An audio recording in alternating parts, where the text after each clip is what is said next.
Sejam todos bem-vindos, né, a esse evento maravilhoso que o Frei Jaci prepara para a gente. Desculpa.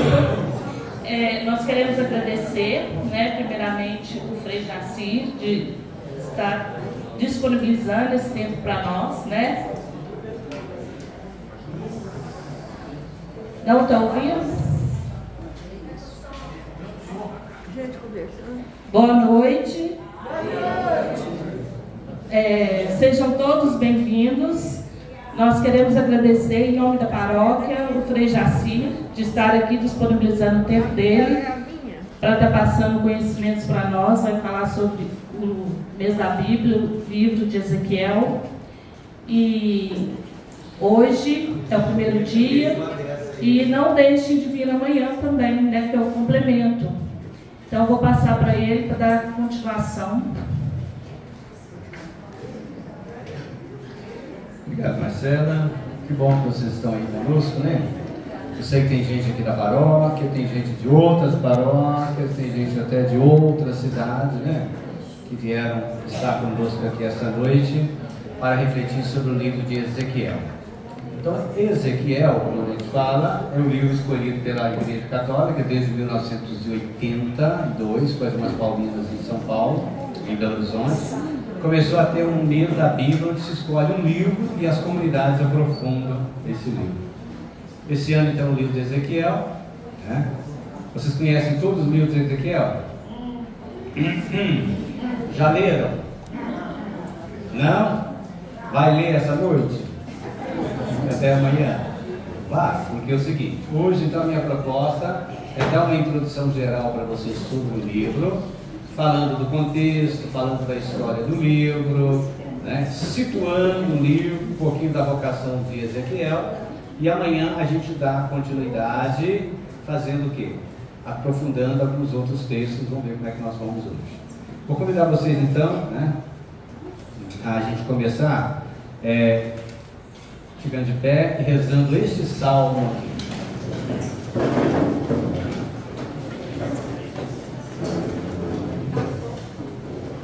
Em nome do Pai, do Filho e do Espírito Santo. Amém. Junto aos filhos da Babilônia, nos sentamos e choramos consolados de Sião. Nos alveiros que ali estavam, lembramos nossas harpas. Lá os filhos da cidade de seus canções, nossos cantores teriam alegria. Cantai-nos um canto de Sião. Como poderíamos cantar o canto do Senhor numa terra estrangeira? Se eu me esquecer de ti, Jerusalém, que me segue a mão direita, e me colhe a língua ao paladar, caso eu não me lembre de ti, caso eu não eleve Jerusalém ao povo da minha alegria. Senhor, relembra o dia de Jerusalém aos filhos de Edom, quando diziam: arrasai-a até os alicerces. Ó devastadora filha de Babel, feliz quem devolver a ti o mal que nos fizeste, feliz quem agarrar e esmagar teus inimigos contra a rocha. No silêncio, alguém escolhe uma frase ou uma palavra que chama a atenção e repete.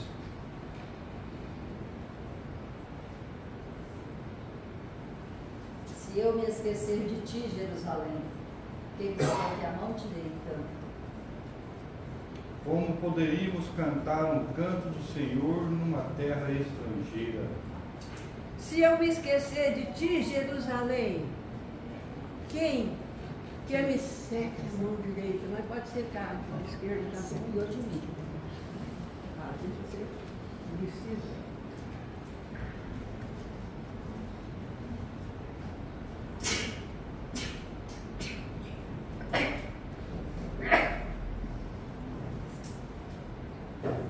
Isso aí ninguém tem coragem de recitar, não?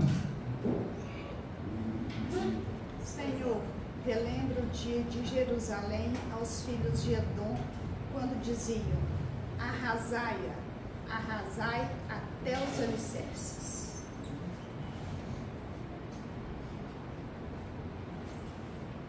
Feliz quem agarrar e esmagar teus nenéns contra a rocha.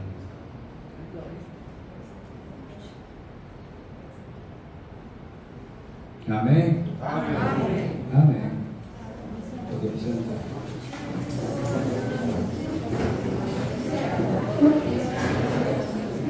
Assustado com esse salmo? Vocês não estão acostumados com os últimos versículos. Ó devastadora filha de Babel, relembra-te, feliz de quem devolver a ti e esmagar teus nenéns contra a rocha. Porque é uma música. Porém, quando chega esse salmo dentro da missa, a CNBB corta. Não é recitado nas missas, porque acho que vocês não vão entender o que significa isso. Mas olhando para esse salmo que nós rezamos, que eles também rezavam, o que chama a atenção de vocês? Qual a sua impressão ao rezar esse salmo? A dor da ausência da casa. A dor da ausência, a saudade da casa. Crucial. Ok, saudade de casa. Te dá a impressão desse salmo. O que mais?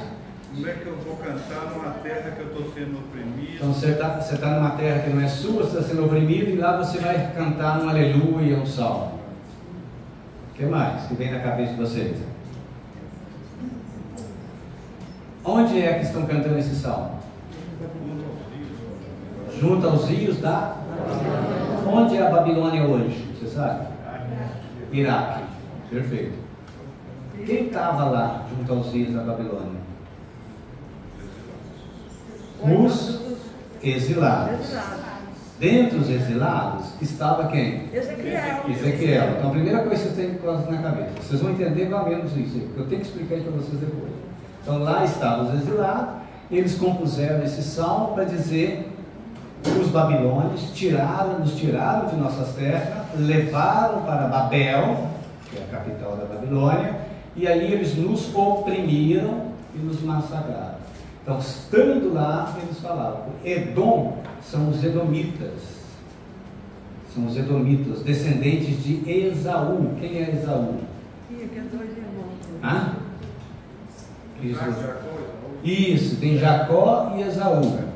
Ok? Esaú é um povo, Jacó é outro. Jacó veio o povo judeu. De Esaú veio o povo muçulmano. De Jacó também veio nós, os cristãos. Então os edomitas cantavam, pode destruir Jerusalém, destrói Jerusalém até o fim mesmo. Arrasai até os alicerces. Quando os babilônios invadiram Jerusalém pela última vez em 587 e destruiu toda a cidade. Mais ou menos o que está acontecendo lá na faixa de Gaza, vamos dizer assim. Correto? Agora, por que essa oração? Devastadora filha de Babel, feliz quem devolver a ti o mal que nos fizeste, feliz quem agarrar e esmagar os seus nenéns contra a rocha. Isso chama-se oração de imprecação, de raiva, você pede a Deus. Aí eu deixo a pergunta para vocês: será que Deus é vingativo? Vocês vão dizer não. Como é que aparece a vingança no livro de Ezequiel? Então guardem na sua cabeça, só despertando interesse para vocês. Outra pergunta: quem já leu alguma coisa do livro de Ezequiel? Fala para nós uma primeira impressão que você teve ao ler. É um livro assustador. Qual a sua impressão? Me assustou muito. Hã? Assustou você muito? Que lá tem cada coisa escabrosa, né? Tive uma visão, vi um homem assim, vi uma árvore. Deus fala para Ezequiel assim: come cocô de gente. Vocês leram essa parte lá? Eu achei assim meio parecido com o Apocalipse. Perfeito. A senhora teve uma intuição perfeita. Nós vamos ver isso depois. O Apocalipse, o Ezequiel, é uma grande inspiração para o livro de Apocalipse. Só que eles estão 500 anos de diferença um do outro. 500 não, 500. 500, 600, ali pelo ano 100 depois de Cristo, 590, mais de 600 anos depois. Perfeito. Vamos ver por que isso. Quem mais teve alguma intuição quando leu aí? Aí atrás, alguém levantou a mão que já leu. Bom, fiquemos com essa intuição então. Assustador, cheio de visões. E quem leu, qual a impressão que ficou de Ezequiel? Doido, fora do ar. Um homem fora da casinha. Por que ele é fora da casinha? Porque acontece coisas que não é normal. Não acontece coisa que não é normal com ele. Porque ele via a opressão do povo. E falava, viu o sofrimento. Diz que pulava, gesticulava, batia. Mas eu vou só dizer uma coisa. Ele é fora da casinha porque ele é uma pessoa que é chamada de profeta. Todo profeta é uma pessoa fora da casinha. Por quê? Ele vê, vocês todos estão vendo uma coisa. Então a opinião aqui comum é uma coisa só. Eu chego aqui e falo uma coisa que vocês todos pensam contra mim. E eu falo em nome de Deus, aí eu sou profeta. Porque eu estou tendo uma visão de Deus, correto? Diferenciada. Ok? Então vamos lá. Quem era Ezequiel? Ó, eu vou fazer paulatinamente. Vou mostrando para vocês um pouco da chave de leitura para entender Ezequiel. Vou explicar o livro. Ô Lourdes, vai lá fora fazer um favor. Então quer dizer o seguinte, eu vou explicando para vocês o contexto, que eu falei, o conteúdo e tudo mais, e depois nós vamos entrar em algumas análises de alguns textos. Mas hoje é amanhã. Nós vamos agora até 9 horas, mais ou menos um pouquinho, depois vamos terminar com o lanche lá fora e amanhã a mesma coisa. Pode ser? Então vamos lá. Então quem era Ezequiel? Vocês trouxeram a Bíblia? Sim. Quem trouxe então já pode ir pegar lá no livro do Ezequiel.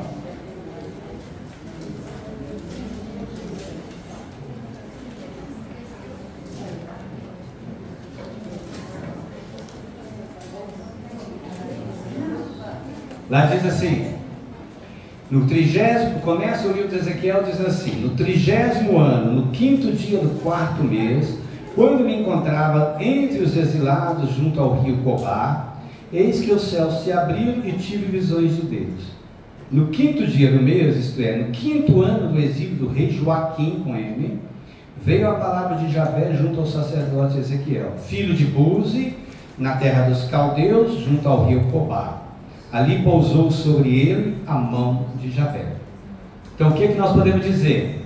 Ele era sacerdote, filho de sacerdote, que chamava Buzi. O que significa ser filho de sacerdote para o povo judeu? Estou falando da religião judaica, não estou falando de cristianismo não. Tinha o templo de Jerusalém, tinha a religião judaica que estava tendo na época de Jesus, e tinha a classe sacerdotal, como na igreja hoje nós temos clero, diácono, Os sacerdotes eram casados, corretamente. Então eles preparavam os filhos deles para ser sacerdotes no templo de Jerusalém. E isso era um glamour muito grande para a família sacerdotal dos sadoquitas, ou dos sadocitas, que vem lá da época de Davi. Então quem era filho de sacerdote, ele tinha um status muito grande na sociedade. E todo filho de sacerdote esperava ser proclamado sacerdote de Jerusalém, porque ele vivia de forma diferenciada, ele tinha todos os benesses do Estado, ele não pagava nada, ele recebia tudo e vivia prestando serviço no culto do templo, tá? Então, casado, a sua esposa faleceu no cativeiro de Babilônia em 586 a.C. Ele era casado já. No cativeiro viveu junto ao rio Cobar, né? Recebeu o chamado a ser profeta em 592. Em 595 a.C., eles vão para o exílio babilônico, a primeira leva de gente que é levado para lá. E o Ezequiel vai junto com a família, e ele espera então ser conclamado. Ele esperava, né? Mas ali mudou o plano dele. Mas ele ainda sonhava que ele iria voltar um dia para Jerusalém. E Jerusalém, cidade que significa Yerushalayim, cidade onde habita o Deus da paz, bom, é o que menos tem lá na vida inteira. Mas a palavra significa Yerushalayim. Aim é Deus, Yeru cidade, Shalayim paz, cidade onde habita o Deus da paz. A gente fala Jerusalém porque não pode falar o nome de Deus. E Ai significa Yahvé, que é o nome de Deus. Certo? Então, ele está lá, espera tudo isso. Agora, então primeiro vocês entenderam. Isso é a primeira coisa que você entender. E o que significa o nome dele? Deus fortalece. Como é que a gente entende o que significa Deus fortalece? Onde está a palavra Deus no nome Ezequiel? El no final. El é o nome de Deus também, certo? Na Bíblia. O nome de Deus é chamado Javé, e um dos nomes de Deus é El. Deixa eu ver, escrever aqui para dizer.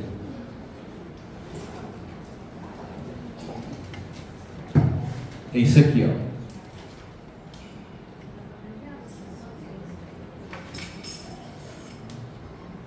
Entendeu? Aqui, ó. Aqui um L, aqui um E, aqui você não pronuncia, e dá L. Agora, Ezequiel, Deus fortalece. Aquele que é forte, Deus fortalece. Como tem Rafael. O que significa Rafael? Deus. Rafa, cura. Deus cura. Gabriel, quem é como Deus? Miguel, o Deus da justiça, balança lá, que está lá na porta do inferno, Terezinha, quando chegar lá vai pesar sua alma. Ver se manda para cima ou para baixo. Ok? Ok? Agora, então ele é profeta. O que quer dizer a palavra profeta? Olha que interessante, a gente está falando de profeta. Profeta vem do mundo grego, profetés, mitologia grega, todo mundo conhece, né? Qual é o grande deus da mitologia grega? Zeus. Depois quem é o filho de Zeus? Apolo. Zeus, Apolo. Então o que acontece? Apolo, inclusive, vai aparecer lá no Apocalipse. Então, Apolo, profeta é o termo grego que aparece na mitologia para referir aos personagens que interpretam as palavras com os fundos da sacerdotisa Pitia, que teria recebido a mensagem de Apolo dada por Deus. Então, vamos imaginar aqui, ó. Ela é o Zeus, correto? Ela é Apolo, Zeus dá a mensagem, passa para Apolo, eu sei, ok? Passa a mensagem para ele. Você é a sacerdotisa Pitia. Aí você interpreta o que ele falou. Mas eu não entendi nada do que você falou. Ô Zeus, dá uma mensagem para ele. Qualquer coisa. Que bom que você está aqui. Não é para ele, é para Apolo. É para ele? É para Apolo ou Apolo? Obrigada, viu? Aí, Apolo, passa a mensagem para Pitia. Fui agradecido por estar aqui, foi a minha visita aqui foi... Não, você tem que falar o que falou. O telefone você vai. Que bom que você está aqui. Aí você repete. Que bom que você está aqui. Não, você tem que falar confusamente. Fala de trás para frente. É o que eu tentei falar antes. Aqui está bom que. Isso. Aí eu sendo profeta, o que eu faria? Eu teria que interpretar o que ela falou errado e dizer que Zeus está querendo dizer que bom que você está aqui. É isso que é o segredo. Aí na Bíblia a palavra profeta, que é o que mais aparece, profeta é o que mais aparece, o termo profeta que fica na Bíblia, é aquele que interpreta o que Deus quer dizer para o povo. Não faz essa jogada, porque no mundo bíblico não tem essa mitologia. É Deus que fala diretamente com o profeta. Depois, mais na frente, quando Deus não quer falar, não fala diretamente com o profeta, ele fala com quem?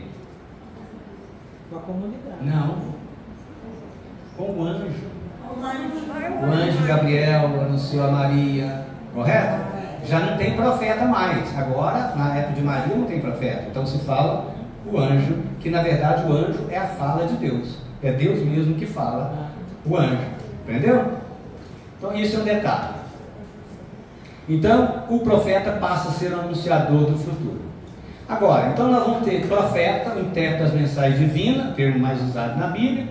Tem o profeta vidente, aquele que analisava as vísceras dos animais, a coisa. Na Bíblia tem os profetas videntes. E eles, animais, para poder adivinhar o que as vísceras dos animais estavam falando a dizer o que Deus queria dizer. Agora, tem o Deus verdadeiro, tem os profetas do Deus verdadeiro e tem os profetas falsos também, viu?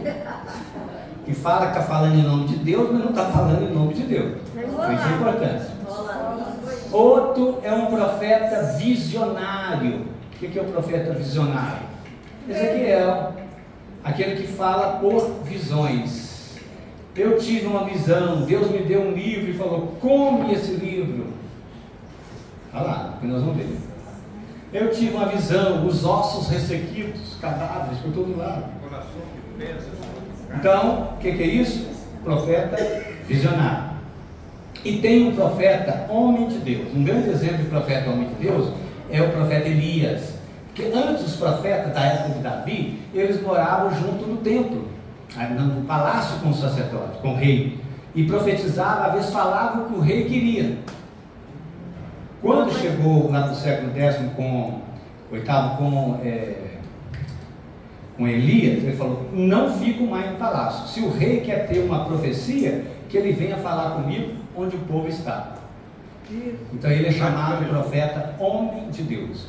Ele fala a partir de onde o povo está, e não é profeta chamado profeta do rei, ou que é chamado profeta áureo. Rei Joaquim também não deu na cabeça de querer que Ezequiel falasse, não, né? Não. É da mesma Vou voltar lá, espera não chegar lá. Então, a função do profeta visionário era de ter visão ou contemplar. Conclamava o povo a converter-se da má conduta e observar os seus mandamentos, estatutos, conforme toda a lei prescrita aos pais. Então, esse é o profeta visionário. Ezequiel tem visões. Por isso é um profeta visionário. O que é aquela visão que ele teve ali? Essa daqui, ó. Ah lá. Uma carruagem, Deus lá em cima, aqui em forma humana, o leão, a águia, não sei o que. No touro. Visão apocalíptica mesmo. Qual que é aquela visão última aquilo ali? É de baixo. Isso aqui é interessante. Quer saber o que significa essas duas visões? Sim? Vem na aula amanhã. Vem na aula amanhã. Isso vocês tiram na minha boca, meu amigo. Porque não vai dar para falar tudo hoje. Nós queremos dizer o seguinte, ele tem essas visões. E aquela primeira lá, eu diria o seguinte, é a visão da glória de Deus. O que é a glória de Deus? Shekinah, que é a presença de Deus sobre Jerusalém. Não é a cidade onde habita o Deus da paz, que Davi fundou no ano 1000 a.C.? O que Ezequiel vai dizer? Essa glória de Deus saiu sobre Jerusalém porque eles pecaram, porque as lideranças cometeram erros que não deveriam cometer. Então Deus saiu de Jerusalém, isso é a glória. Abandonaram o projeto. Lá no final, isso dos ossos ressequidos, de uma certa forma, é o seguinte, o que ele quis dizer com isso? Osso era coisa que judeu nenhum tocava em osso. Aliás, até hoje, nós também não tem mesmo. Vocês vão no cemitério, você não chega em casa, troca sapato, lava tudo? Cheguei no velório agora, pensei nisso aí. Pois é. No judaísmo passou isso para nós. Que no velório, quando você vai, se o judeu tocasse em osso, era o fim da picada. Estava impuro. Olha, você me abraçou. Ou até mesmo, né? As visões deles eram todas assim, né? Se eu toquei numa mulher e a mulher está no tempo das regras dela, eu estou impuro. Eu tenho que me lavar e me purificar tudo, como ela também tem. Agora, ter uma visão de ossos ressequidos sendo reanimados, isso era muito pesado. Isso é muito interessante. Agora, por que isso? Porque nós estamos no final do livro já, e vocês vão que durante a mensagem vocês vão entender do livro. Deus, na verdade, o livro de Ezequiel é o seguinte: Ezequiel falando em nome de Deus, provocando as pessoas todas que estavam ali. Ezequiel, no primeiro momento, ele tem esperança de voltar, depois ele percebe que Jerusalém foi destruída, acabou tudo, e não vai ter mais o que fazer. E aí, então, a única solução vai ser Deus, que vai dar ao povo um espírito novo, um coração novo, e vai fazer com que a sua glória, com que a sua presença volte novamente sobre o povo de Israel, que é o povo escolhido. Teve até uma... Correto? Então, olha o que você falou ali, ó. Como é que é o nome da senhora? Dora. Da profecia de Ezequiel nasce séculos depois a Apocalíptica, no livro do Apocalíptico e no Evangelho de João. Por quê? O que é o livro do Apocalipse? A palavra Apocalipse significa tirar o véu. Tirar o véu. Vocês têm medo do livro do Apocalipse? Eu escutei esses dias agora conversando ali onde eu faço a atividade física, o menino, nós estávamos indo para a lua. E a lua toda, ontem, e a lua toda embaçada, né? Eu virei e falei assim, aquilo ali é poluição, camada de ozônio, interventando, tá? Por isso que essa lua está nessa cor toda, olha o que eles não viveram. O jovenzinho virou para mim e falou assim, meninos, 14, 15 anos, nem sabia quem eu era, né? Virou e falou assim, eu acredito em Deus, eu acredito em Deus, mas não gosto de igreja não, mas eu acredito no Apocalipse. O Apocalipse, o final dos tempos está chegando. E a lua, sim, é o final dos tempos. Porque lá fala. Você falou isso também?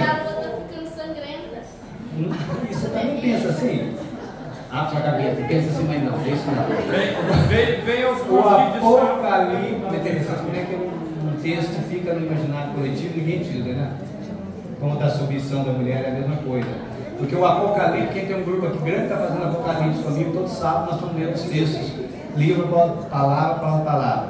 O Apocalipse é um livro de esperança, de fé e de esperança. Não é livro de fim dos tempos, não é livro de medo, é livro de esperança. Qual que é a visão apocalíptica da judaica? Deus vai vir, intervir, vai acabar com todas as injustiças e vai criar um mundo novo. Isso sim, um mundo novo. Por isso no final do Apocalipse fala da Nova Jerusalém, que é parecido com Gênesis. Correto? A nova criação. Mas não tem nada de medo, viu? Você tira de sua cabeça, que eu não esqueci. Luiz, tira de sua cabeça o Apocalipse, um livro de fé, de esperança, resistência, vai dizer o seguinte: Jesus voltou, Ele já voltou, Ele está no meio de nós. Comunidades, mudem de vida e vivam a presença de Jesus no meio de nós, ressuscitado. Isso é a grande esperança do Apocalipse. Agora, interessante, né, que 600 anos antes de Cristo, um livro de Ezequiel, depois contemporâneo dele mais à frente, Daniel, também escreve passagens que vai inspirar o Apocalipse de João no ano 100, depois de Cristo. Começando aqui, o que diz lá? Vê para mim, eu Filho do homem, fique de pé, que eu vou falar com você. E entrou em mim um espírito que me fez ficar de pé. Então eu pude ouvir aquele que falava comigo: Filho do homem, come o que tens diante de ti, come esse livro e vai falar com a casa de Israel. Onde está aí? Onde está isso? No início do livro do profeta Ezequiel. Então Deus fala para ele assim, ó, é como se eu dissesse a vocês aqui, ó, Luiz, come esse livro aqui. Você não vai comer, é claro, né? Mas qual que é o simbólico disso? Conhecer.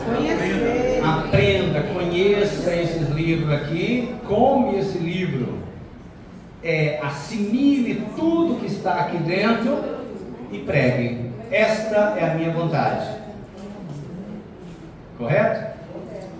Então o que no início do judaísmo, né, eles escreviam esses livros em pergaminhos, em couro, e esses livros então eram usados para ser lido para o povo.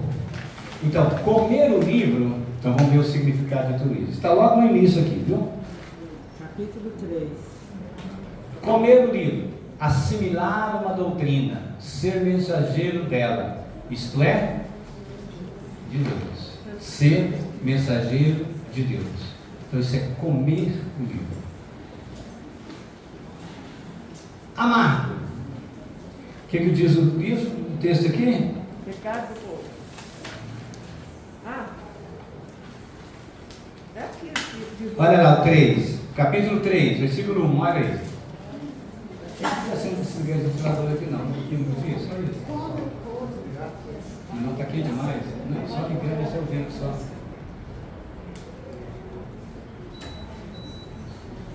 Está quente demais aqui. Só ver. O que está escrito aí então? Come que tem diante de ti esse rolo. Abri a boca e ele me deu o rolo para comer. Em seguida disse: filho do homem, ingere este rolo que estou dando e sacia com ele. Eu comi, na boca parecia-me doce como mel. Parecia doce como mel, mas era amargo. O que significa isso?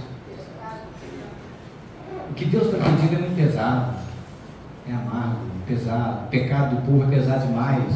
Poder entender o que Deus está querendo dizer de mim. Amargo, pesado. Come, é doce como mel, isto é, Deus vai intervir e dar um coração novo ao povo. É aquilo que aparece lá no final do livro de Ezequiel: dar-vos-ei um coração novo, tirarei o vosso coração de pedra e darei a vós um coração novo. Aliás, aqui digo de passagem, quando fala coração, significa o quê? Escutar com atenção pela razão. Quem não sabe ainda, entenda o que eu vou dizer para vocês. Na Bíblia, coração não é sentimento. Não adianta eu, nas forças da época de Jesus, e que dissesse para uma mulher assim: Vera, eu te amo com todo o meu coração. Não, você não ia entender nada se fosse na época de Jesus. Porque o coração significa o quê? Terezinha, você quer ficar lá fora? Fica lá mais atrás. Ah, não precisa dar direção para mim, não. Não, fica lá com a gente lá. Eu desligo. Tá bom. Não vai desligar, não. Você não quer, ué? Fica lá atrás. Nossa, ela ficou com problema de respiração. Terezinha, nós estamos tão solidários. Já desliguei. Posso entrar? Você vai embora. Senta aqui, então. Vai lá atrás. Eu sei que você não pode. Voltando aqui então, coração é local de razão. Então, se eu dissesse isso para a Vera na época de Jesus, não ia entender, não, porque o coração é a razão, é o entendimento. Maria guardava tudo no coração. Ela não entendia tudo, mas fez a vontade de Deus, certo? Então, o que eu tinha que dizer para você, Vera, se fosse nós dois na época de Jesus? Vera, olha para mim. Eu te amo com todo o meu bofe, com todas as minhas entranhas. Aqui que é o lugar do amor, da emoção. Não é? Por isso que Jesus fala para Pedro: quando você ficar velho, alguém aqui vai te cingir. É alguém que vai dar direção na sua vida, nos seus sentimentos. Você não vai ter nem querer seu sentimento mais. Por isso, é aqui, ó. Então é razão e sentimento. Aqui é coração, é cabeça. Então ele falou que ele sentia assim, olha. E ele fala: escuta com atenção. Mas na frente aqui ele fala: leve isso até o seu coração. Isto é, a sua razão. Ezequiel recusa, fica angustiado, mas aceita mais à frente ser a sentinela de Deus. Mas na frente vai dizer que Ezequiel é a sentinela de Deus. O que é a palavra sentinela? Vigilante. Vigia, o espia que ficava na torre da cidade olhando quem vem e quem não vem. Então ele passa a ser o espia de Deus. Então você vai ficar vigiando. Mas é interessante. Depois, mais na frente, Deus fala com Ezequiel assim: olha, você vai ficar trancado e amarrado no quarto, e você vai ficar mudo. É o que diz aqui mais na frente do texto. Ok? Ora, no fim dos 7 dias, a palavra de Javé foi dirigida nesses termos: filho do homem, eu te constituí a sentinela para a casa de Israel. Quando ouvires a palavra de minha boca, adverte-o da minha parte. Se diga ao ímpio, tu has de morrer, e tu não advertires, se tu falares a fim de desviar. Aí vai. Aí depois diz que ele vai ficar preso no local, né? E aí então ele vai ficar lá. E o que é o gesto simbólico de falar que Ezequiel está preso numa casa e ficou mudo? Mudo porque ele não está falando ainda, igual Moisés, o gago. E preso por quê? Está amarrado, sofrendo, porque a profecia se traz sofrimento. Não vai ser fácil para você, Ezequiel, poder profetizar. Não é fácil para você. Você acha que vai ser fácil? Vida de profeta é fácil? Vida de pessoa que pensa além dos outros é fácil? Não. Aliás, não, você pode olhar que a mãe, o pai, muitas vezes é um profeta. Por quê?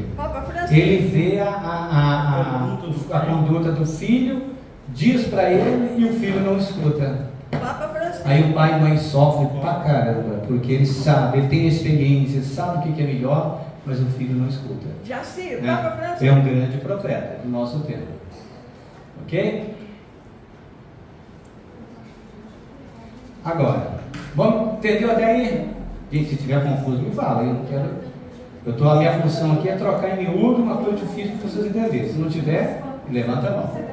Então, qual é o contexto do livro de Ezequiel?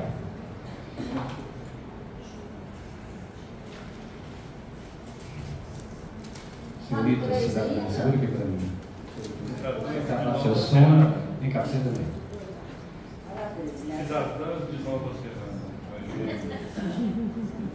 E aí, vocês aqui já me acompanham há 20 anos. Já está perdendo até a cor. Olha só, vocês conhecem essa faixa aqui? Isso aqui é só para situar vocês. É a linha do tempo. Não vou explicar tudo isso aqui agora não, mas só dizer o seguinte: tudo começa aqui com os patriarcas, Abraão, Isaac e Jacó. O povo vai para o Egito, fica 400 anos, escravidão, Moisés liberta o povo.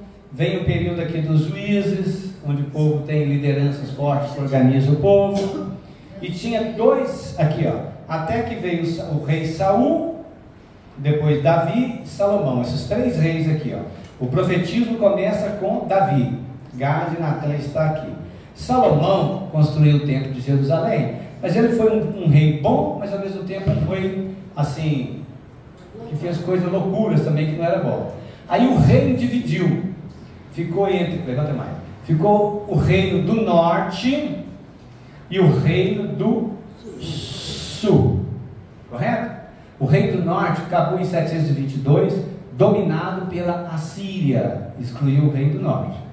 O reino do sul continuou, até que aqui eles foram para o cativeiro da Babilônia. Perfeito? Judá, Ezequiel está lá no exílio, aqui no cativeiro da Babilônia, e ele está sonhando que Deus vai intervir e vai juntar o norte com o sul de novo, e eles vão voltar a ser o único país de novo aqui. É o sonho de Ezequiel, Israel voltar a ser um país unificado. Olha que interessante. Então ele vai estar aqui, ó, os últimos três reis aqui, ó. Ezequiel nasceu aqui, ó, na época de Josias, certo? Ele começa a atuar depois por aqui, ó. Aqui é o nome dele aqui, ó.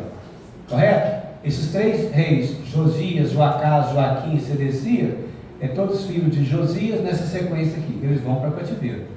Ficam lá de 597 até 536 aqui. Correto? Depois eles saem, vem a dominação aqui da Pérsia, que domina a Babilônia, depois os gregos dominam a Pérsia, depois os romanos dominam, faz casamento com os gregos. Jesus vai nascer aqui no Império Romano, perfeito? Mas isso não vem ao caso. Olha que interessante, nessa época aqui, está vendo essa cor aqui? No ano 167, Israel voltou a ser um país unificado de novo, como sonhava Ezequiel. Mas esse povo assumiu o poder e foi tão corrupto como os outros, não adiantou nada. Perderam tudo de novo. Depois daqui de Alexandre com a tutela romana, em 60, da guerra de 70, 67 a 70, Jerusalém foi destruída e Israel nunca mais deixou de ser um povo. Ele voltou a ser povo de novo quando? 1948, que criou a ONU e o Estado de Israel. Olha só que coisa mais interessante, né? E aí foi a briga entre os árabes, entre os que estavam ali na terra antes, e depois a tentativa de criar o Estado de Israel. De uma terra para o sem terra, regendo o mundo inteiro, ocupou lá, e foi ocupando e foi expulsando os árabes, os palestinos que estavam em Netanyahu. Depois assume, vai fazendo essas colônias, e chegou no que chegou hoje, a expulsão dos árabes, por isso essa briga lá de árabes e judeus. Entendeu? Então nós vamos situar Ezequiel ali.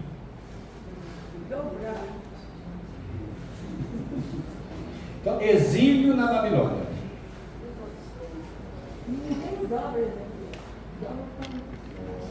Então, o exílio na Babilônia, 537, 536, foi um dos períodos mais difíceis para o povo judeu. Foram 4 deportações de Judá. O que seria Judá? Guardar na cabeça? O reino do sul. Que o reino do norte já tinha acabado antes dele. Então lá, olha esse mapa aqui. Aqui é Israel hoje, ó. E na época também, correto? Aqui é a Babilônia. Está vendo o rio Tigre e Eufrates ali? Dá para ver? Olha que interessante. Por que está o rio Tigre? Onde fala na Bíblia o rio Tigre e Eufrates? Em Gênesis. Por quê? Porque foi ali, quando eles estavam esses 50 anos lá no exílio da Babilônia, que se escreveu o livro do Gênesis, tá? E aqueles textos lá, que estavam repensando a vida. O que fazer? Correto? Então vamos avançar. Ó, vou dar um loginho de história aqui agora, mas rapidinho. Correto? A Bíblia é uma coisa louca. Se não souber história, às vezes você não consegue interpretar o que devia. Mas o que ocorre é o seguinte: você entender Ezequiel. Daqui a pouco eu vou passar um filminho sobre Ezequiel. Calma aí. Então agora, o que vai acontecer? Necal era o faraó do Egito do ano 609. Ele era aliado da Síria. Certo? Da Assíria, que é a atual Síria. Correto? Então era aliado deles. E Nabucodonosor era o rei da Babilônia. A imagem de Nabucodonosor ali embaixo. Tá vendo? E Josias era o rei de Judá. E a briga toda é isso aqui, ó. Ele era aliado da Babilônia contra o Egito. Josias, que é um rei de Israel. Então Necal luta contra a Babilônia. Josias enfrenta Necal e morre na batalha de Megiddo em 609. Quem que é esse Josias? Josias foi um rei muito importante em Israel. Ele fez muito bem, ele criou muitas coisas, ele reformou o país pela lei, todo mundo gostava de Josias. E ele morreu.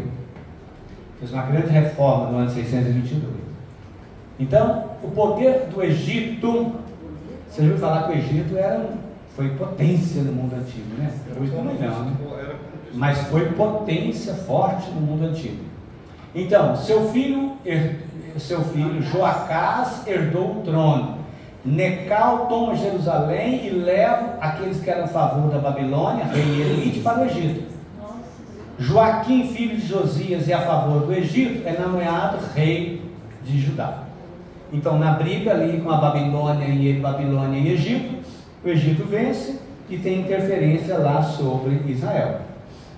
Então, Joaquim com M foi um tirano, violento e repressor. Ele encheu Jerusalém de sangue.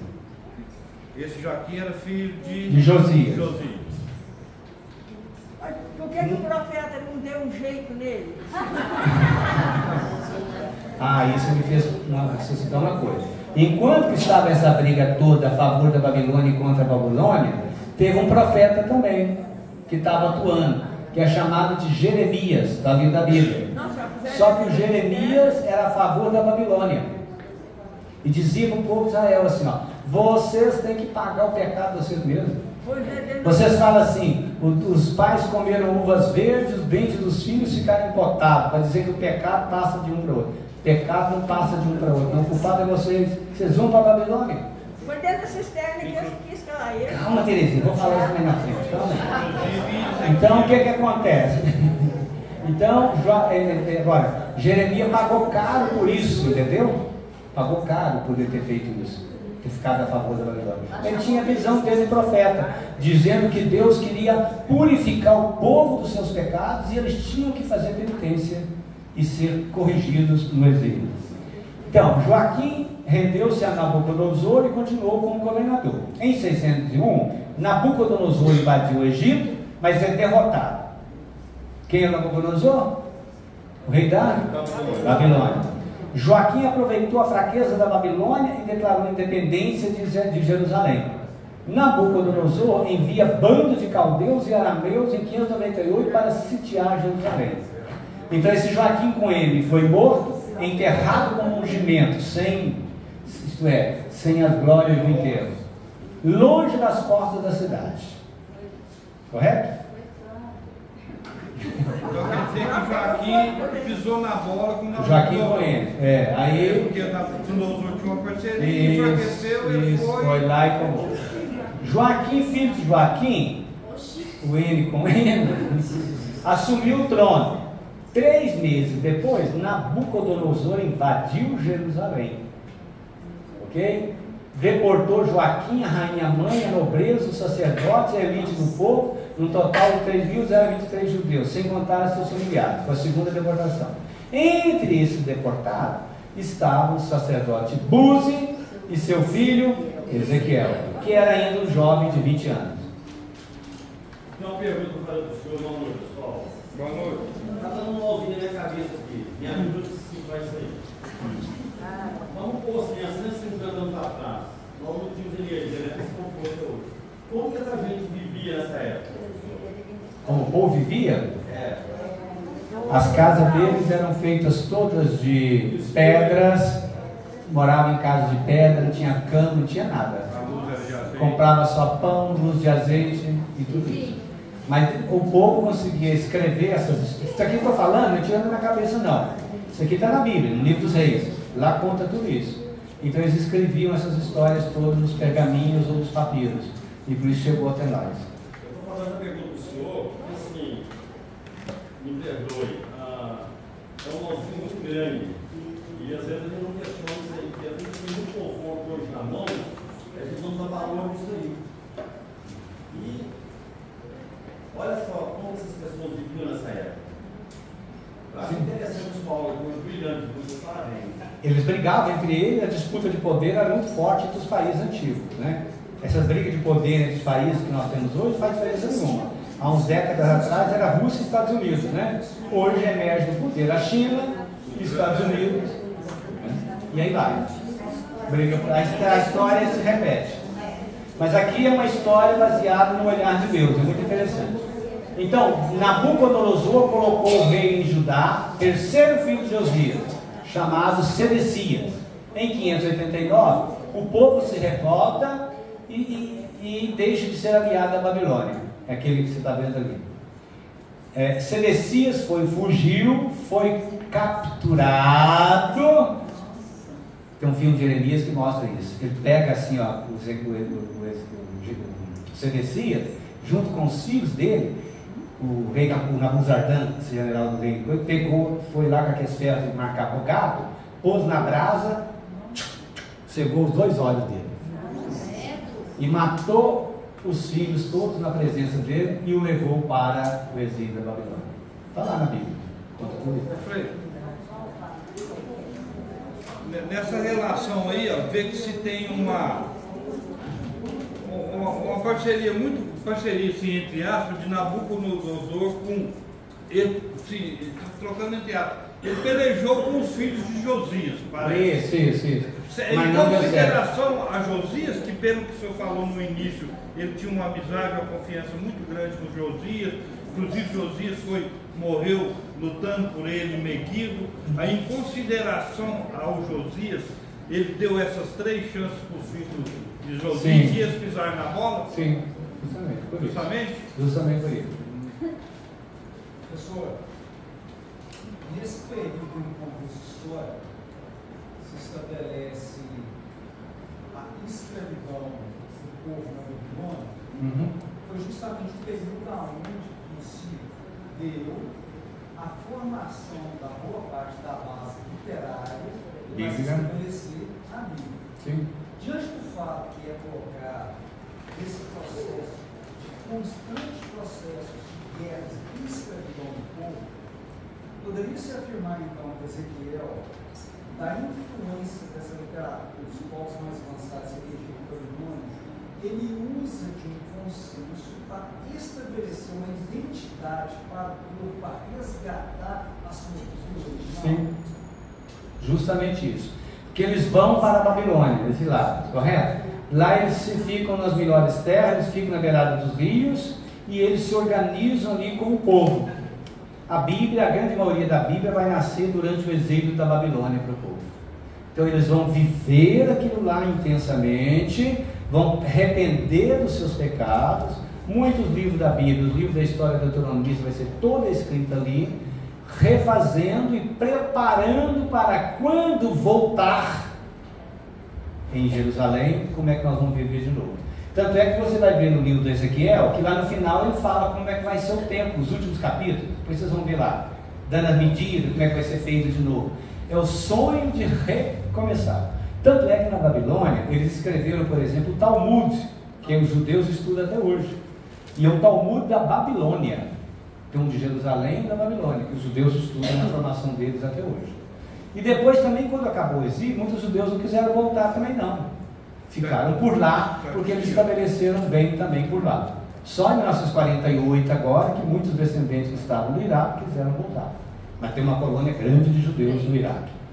Avançando então. Completando essa questão que está perguntando.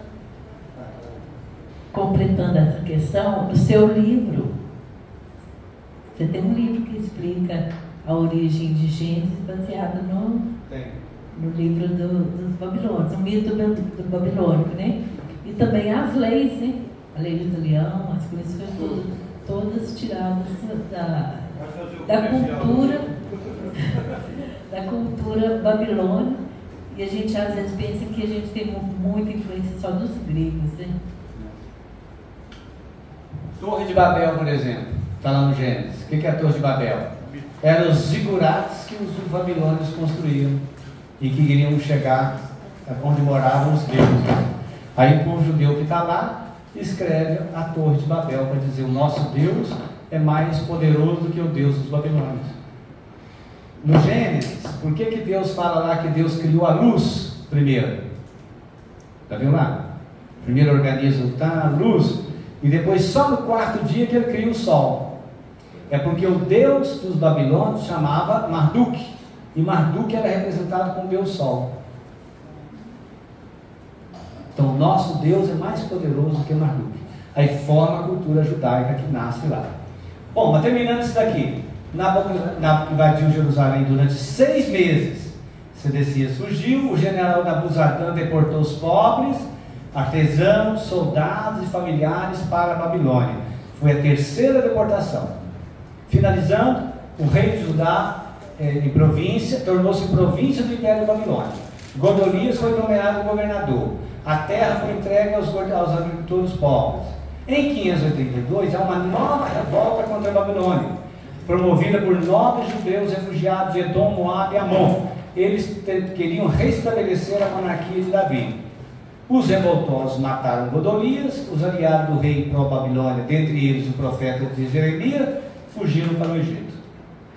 Nabuzaradan voltou, sufocou a revolta, deportou mais uma leva de judeus para o exílio da Babilônia. E a história, então, aí. E nesse processo, nós encontramos o profeta Ezequiel.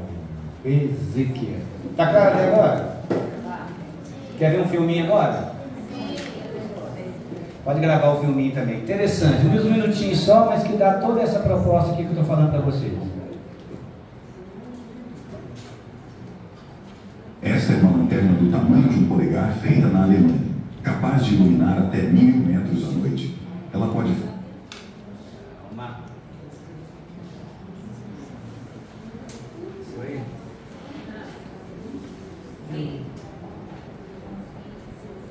Calma aí, só um minutinho, vai dar certo.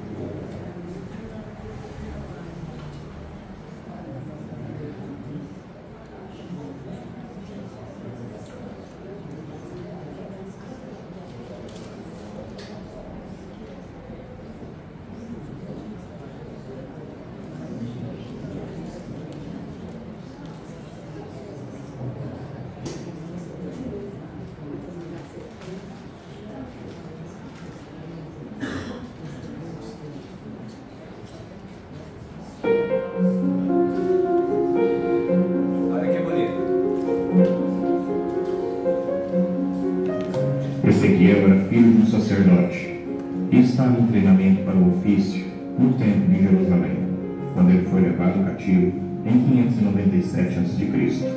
Ele nasceu no ano 622, nos dias brilhantes de Judá e Josias, Em 613 a.C., Ezequiel estava exilado com outros judeus na Babilônia. Ele recebeu a visão do Senhor e foi escolhido para profetizar aos judeus que moravam perto do rio Quebar. Ele tinha 30 anos de idade quando foi chamado para ser um profeta do Senhor para os exilados na Babilônia. Ezequiel era casado, mas a sua esposa morreu no tempo da queda de Jerusalém. No entanto, a invasão não foi o suficiente para frustrar os planos de Deus na vida de Ezequiel. Foi no meio da dor, da destruição, escravidão, angústia e morte que o Senhor o levantou com uma voz profética em sua geração. Vamos entender um pouco mais sobre um dos maiores profetas de todos os tempos. Vem comigo. Ezequiel é um dos profetas cujo chamado e ministério ocorreu durante um dos períodos mais difíceis da história de Israel, quando Nabucodonosor, rei da Babilônia, levou cativo os habitantes de Israel e de Judá. Na visão inicial, Ezequiel nota um vento violento vindo do norte, junto com uma massa de nuvens e um fogo cintilante. Dentro dele saem 4 criaturas viventes, com o rosto de homem, de leão, de touro e de águia. Seu aspecto é de brasas ardentes, e cada qual é acompanhada como que de uma roda no meio de outra roda, de grande altura, com cambotas cheias de olhos. Elas se locomovem em qualquer direção em constante unidade. Sobre a cabeça das criaturas viventes há uma semelhança de uma expansão, e acima dessa expansão, o aspecto da semelhança da glória de Deus. Ezequiel, de joelhos e prostrado, o Senhor diz: Filho do homem, ponte em pé. Daí o Senhor comissiona o profeta para Israel e para as nações rebeldes. E não importa que escute ou não deixe de falar, Ezequiel. E assim saberá que houve um profeta no meio de vós. Deus faz que Ezequiel como um rolo de um livro, que se torna doce como mel em sua boca. E o Senhor o diz: Filho do homem, constitui-se vigia para a casa de Israel. Ezequiel tem que dar fielmente o aviso, senão morrerá. E Deus mostra a Ezequiel tudo como deveria ser. Ezequiel, depois que recebeu a missão, ficou 7 dias no meio do seu povo. Pasmado, parece-me que um pouco de medo das consequências, foi quando veio novamente a palavra do Senhor a ele: Vai-te, Ezequiel, porque é eu que estou mandando. O Senhor mandou que Ezequiel falasse sobre o cerco que viria para Jerusalém e o exílio. O Senhor ordenou também que ele profetizasse para os montes de Israel. Os montes eram os lugares que, debaixo da sombra das árvores, ali a nação adorava outros deuses. A profecia era terrível. Mas desta profecia, Deus deixaria que alguns se escapassem.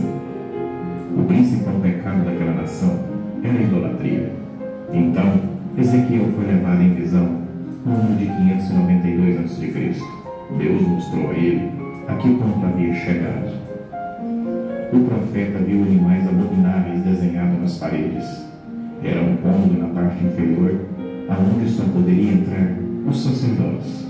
Além de desenhos dos ídolos, 70 homens dos anciãos, oferecendo incenso aos animais, desenhado aos ídolos. Aqueles homens ainda diziam que Deus não poderia ver isto. Deus então levou Ezequiel até a entrada da casa do Senhor.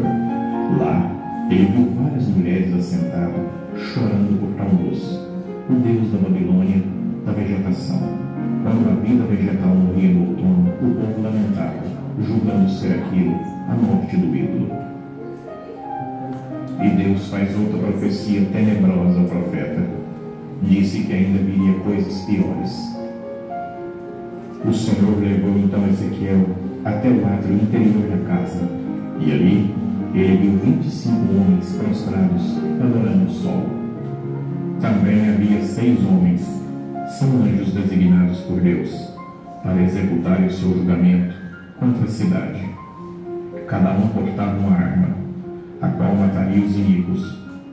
Juntamente com eles aparecia um homem vestido de linho, que tinha em sua mão um estojo de escrivão. Sua tarefa era marcar na testa todos os que permanecessem fiéis. O Senhor então ordena que coloque uma marca na testa daqueles que não suportarem o pecado. A marca esse é o tal era uma letra que no alfabeto hebraico originalmente tinha uma forma de cruz. Já aqueles que não têm a marca podem matar e começarão pelo meu santuário.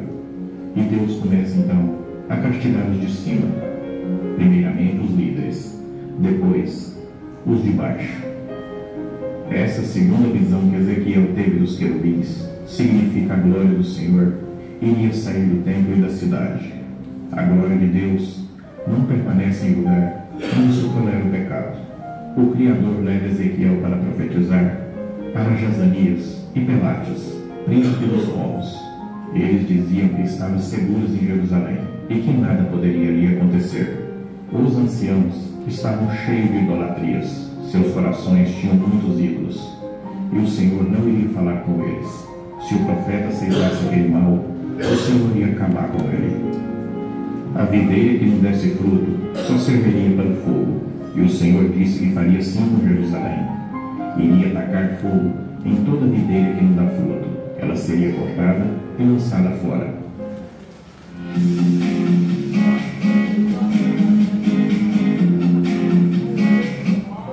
Jerusalém era comparada a uma esposa que não tinha pudor.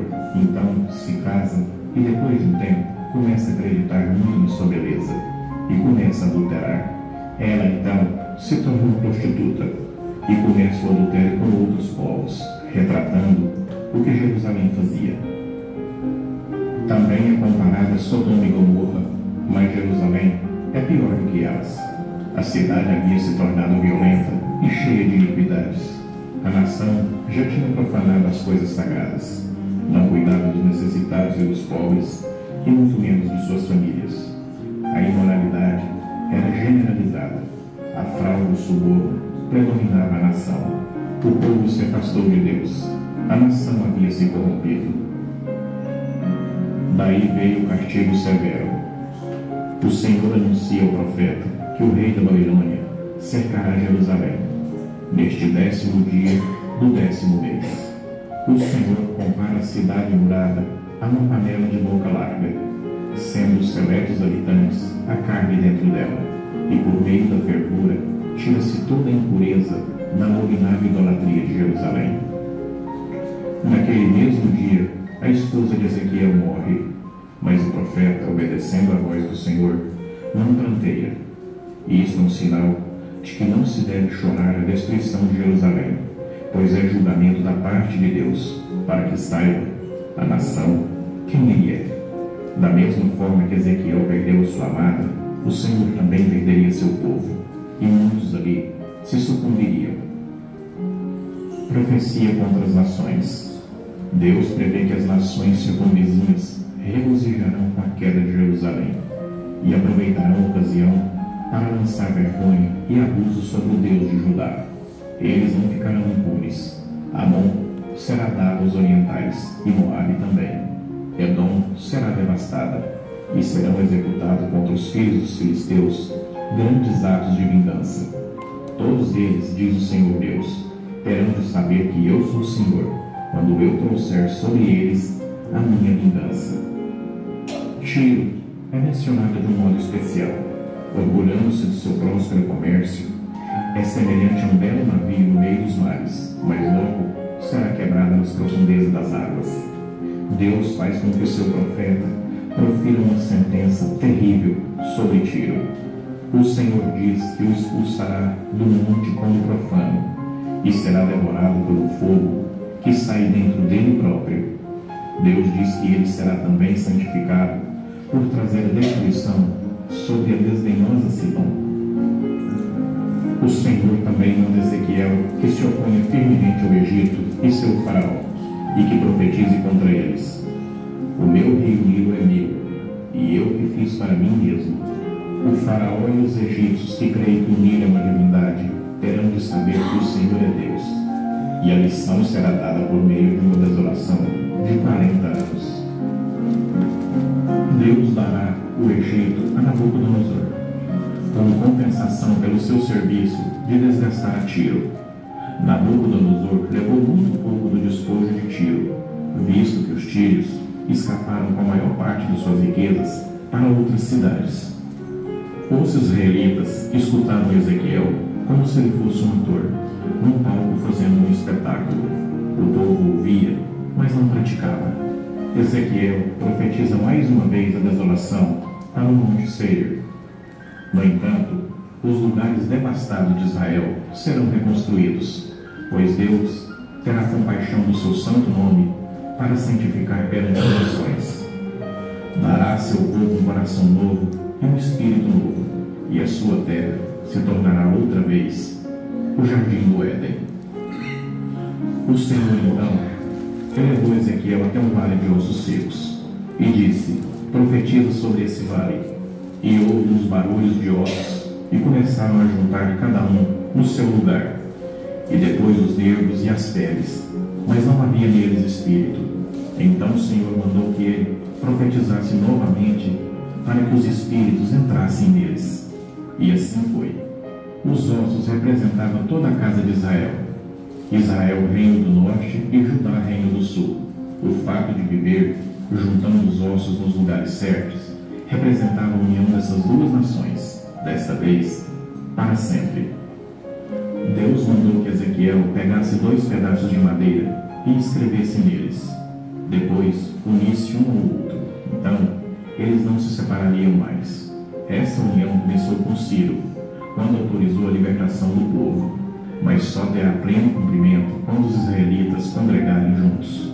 Haverá um grande despertamento e os judeus reconhecerão que Jesus é o Messias. Depois da restauração de Israel à sua pátria, na tentativa de destruir a nação e apossar de sua terra, o líder dessas nações chama-se Gog. As nações invasoras não terão êxito, será derrotada pelo próprio Deus. São países que se unirão para destruir Israel. Devido à paz e prosperidade do povo restaurado de Deus, Gog e Magog farão um ataque frenético.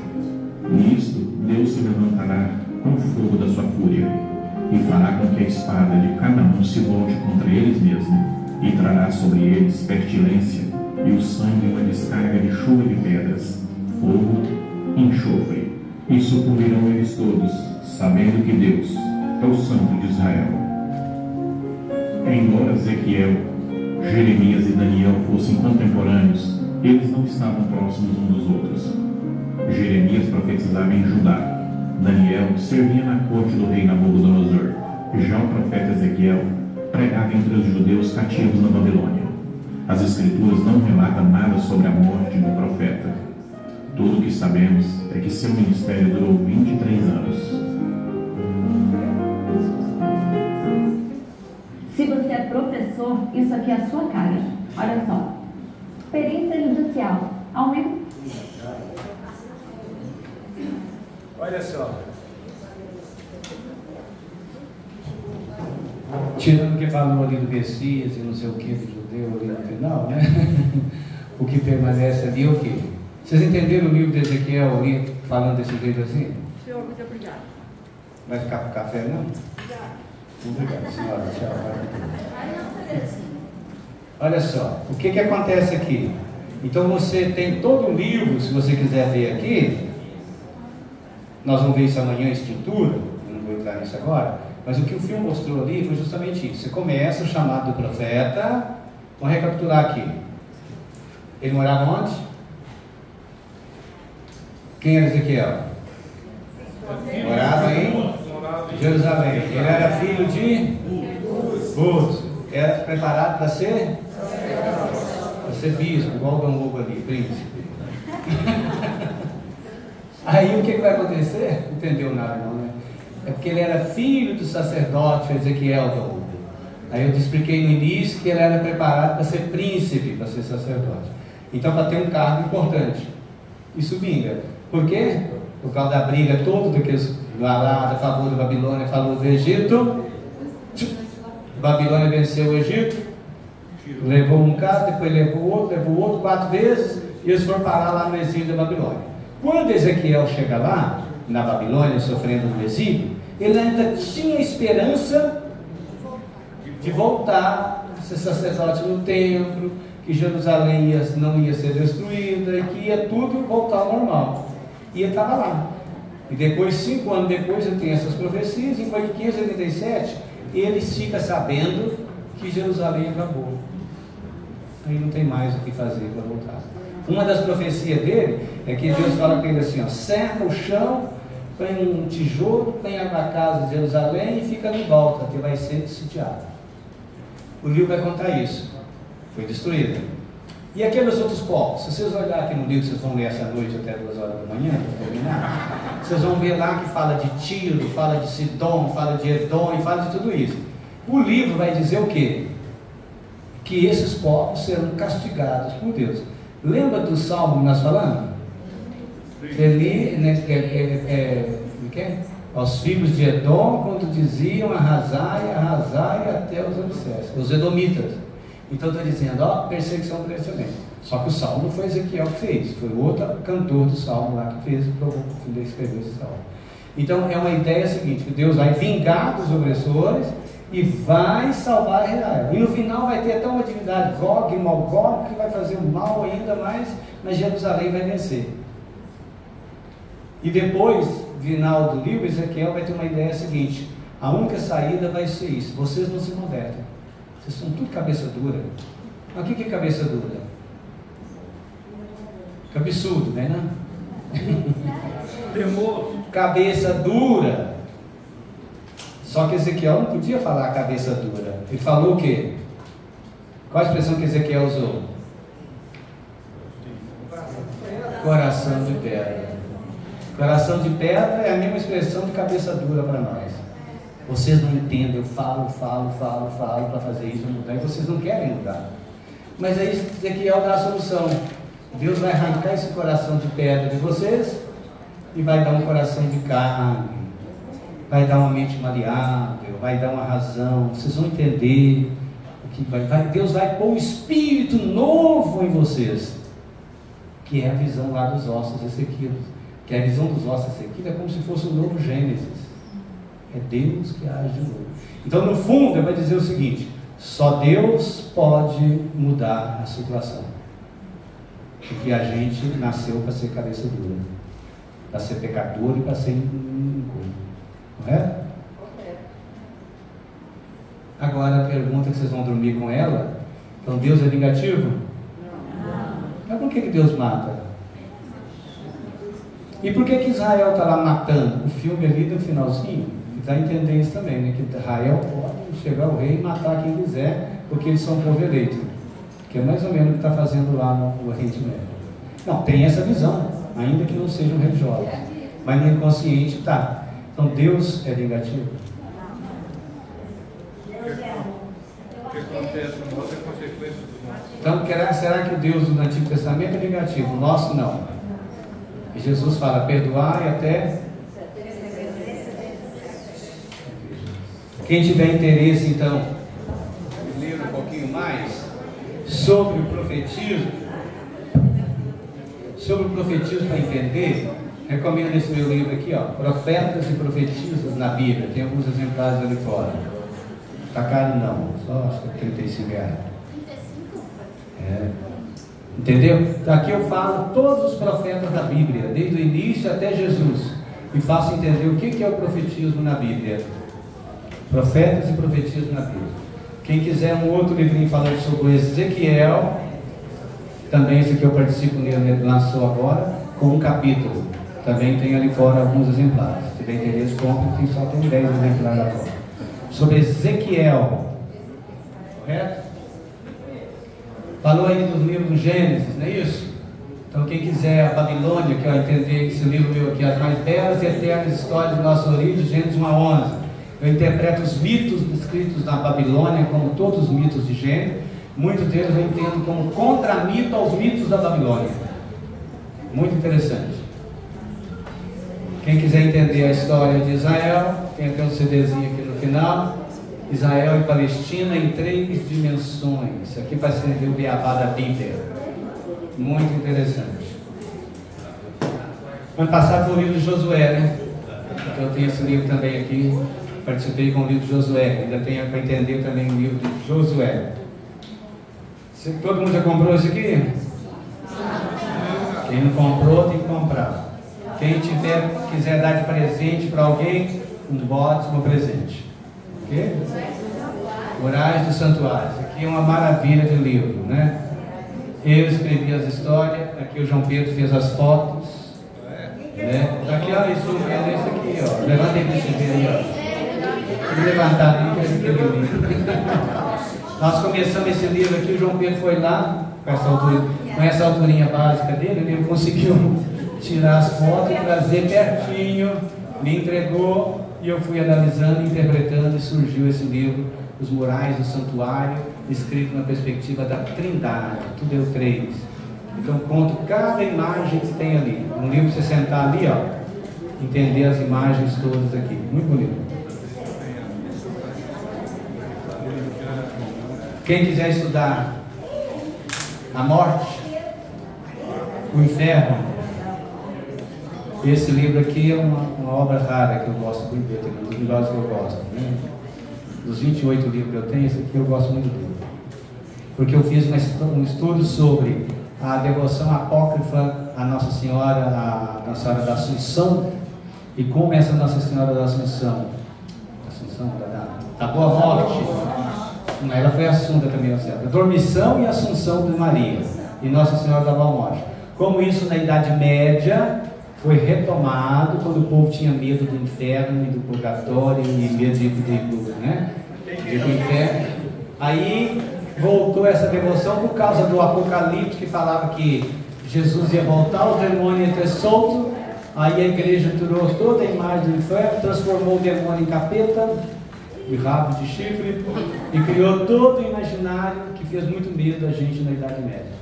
E como criou essa devoção que Portugal trouxe para o Brasil, uma Irmandade Negra de Nossa Senhora da Boa Morte, pegou isso, cultuou a dormição de Maria, mas estava cultuando os deuses da África. Aqui então eu estudei tudo que é céu, o que é inferno, é maravilhoso. Sabe por que tem cruz no beirado da estrada? Lê o livro, você vai ver aí. Sabe quantos estágios, você sabe Luiz, quantos estágios tem na Terra? Conforme Dante, Xavier, está aqui. O conto do Vigar está aí também. Agora, eu estou preparando para lançar. Isso aqui também, ó. Eu tive um congresso agora de biblistas lá em Belo Horizonte, na PUC, né? Nós temos uma associação, chama Associação Bíblica Brasileira de Pesquisa Bíblica. E a gente conseguiu, então, depois que eu venho pesquisando essa literatura apócrifa, já tem uns 20 anos. Então, eu consegui que o nosso último congresso de biblistas, mais de 100 biblistas do Brasil inteiro, fosse o tema dos apócrifos. Então, apócrifo é que 180 livros que não entraram no livro. Então, foi um congresso muito interessante com pesquisadores estrangeiros, dos Estados Unidos, aqui da América Latina, e nós aqui no Brasil, apresentando as suas pesquisas. E eu fiz a conferência de abertura e ela está publicada aqui no congresso. E eu espero até que o nosso próximo encontro, vou convidar vocês para vir aqui para lançar a Bíblia Apócrifa. Fiz uma tradução de mais de 50 livros dos Apócrifos do Novo Testamento, comentário mais uns 50, e a editora Voz vai publicar. Vai postar uns 180? É um calhamaço assim, vai ser uns 700, 800 páginas, mas é interessante. Então quem tiver interesse nesse aqui também, não sei se você vai interesse, já vou passar aqui. E nesse congresso aí, nosso Frei Jaci foi eleito presidente da BIB. Não imaginava isso.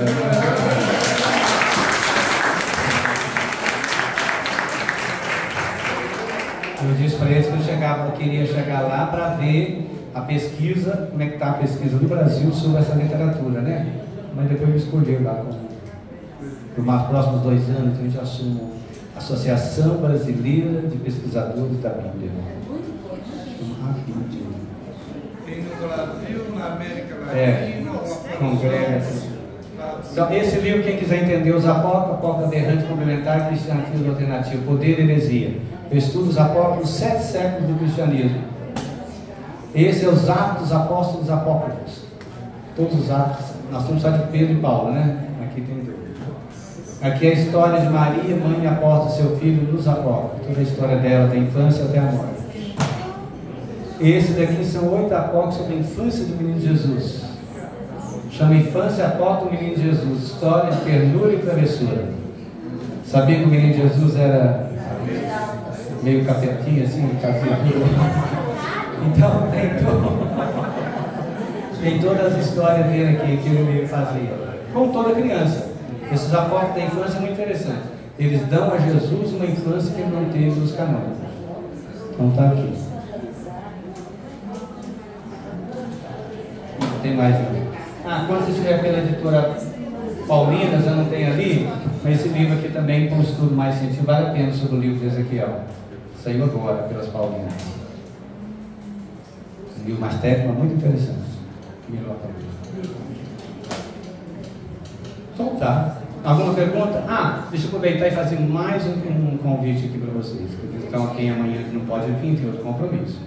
Eu faço aqui em Divinópolis, já desde 1999, com uma equipe de 8 especialistas. Nós criamos, a partir da inspiração do Frei Klaus, que fazia um retiro de jejum de 12 dias.